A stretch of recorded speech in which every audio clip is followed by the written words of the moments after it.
bankrupt because of medical bills. That is cruel, immoral, absurd.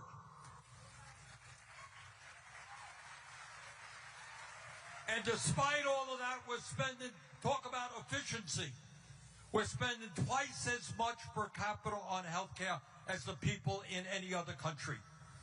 We should have the best gold standard healthcare system in the world, not one of the worst. So that's a fight we've got to wage and not ever give up on. All right, I see a woman right there, right in the middle in a white blouse. Yes. Yeah, ma'am. Yes. Stand up. All right. Yes, you stand up, get a mic. Do we got her a mic? Faz, you got a mic? Okay. This is scary. Hi, Senator Sanders, you're my hero. I canvassed for you, and I would do it again. Thank you. And Mamdani, depending on how you answer this question, me and my children will canvass for you too. So my question is that, I'm so thankful for everything you said. We've called out every issue, every community. You stood for my family. I'm third generation. My grandma, projects, Brooklyn, my dad. And I feel like you stood up for our family. I got to go to CUNY and all these things. And as a black woman in New York, I feel privileged because there are we all say we're native New Yorkers, but there are the original native New Yorkers, the Lenape people who are the original chosen stewards of where we are. I'm part of a CUNY Indigenous Sovereignty Collective. I'm an Indigenous rights activist. And I tell you that they are still here. They are still trying to come home. We talk about the kids here, but what about the kids from here? How are you going to help them get education? How are we going to provide housing for them? They are the first people who suffered from this capitalist core that we're in. Thanks. Remember, I may or may not canvass for you after this. We have to answer every question, like someone may or may not. I think one thing that has frustrated me is the idea that by acknowledging that betrayal, we have then done the work of actually reckoning with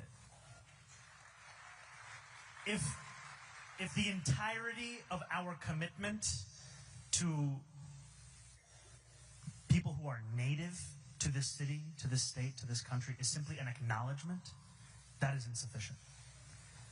And I have spoken often about the universal commitment that we have across this city, but it will also take a lens to understand what are the specific ways in which we have let people down. What are the specific ways in which we have refused to learn from our own history? And I will tell you with honesty that there is so much for me to learn and for so many of us to learn about the ways we can actually meet that requirement. And I tell you this because oftentimes in politics it's seen as if we have a theory of one great person who simply has all of the ideas and they're coming to deliver us into the future that we deserve. When I was speaking earlier and I went through freezing the rent, making buses fast and free, delivering universal childcare, the idea of making buses fast and free was not my idea. It was an idea that I had given to me in a meeting with another New Yorker who was passionate about transit, Alicia Singham Goodwin. When we were having meeting after meeting about our campaign to fix the MTA, we were soliciting people for advice of what do you think we should do. And I share this with you to say that I look at you and to everyone in this crowd as the potential source of the answer to how we actually reckon with it. Because I have an interest in actually answering that question. Thank you.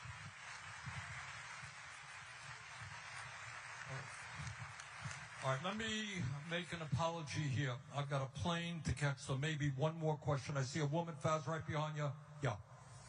Woman? No, that's one. Yep. All right, both women. All right. 2 questions. Let's go. Start off. Hello. Senator Sanders, Zohran Mamdani. My name is Remy Bahati. I'm a Ugandan-born, Colombia-educated journalist.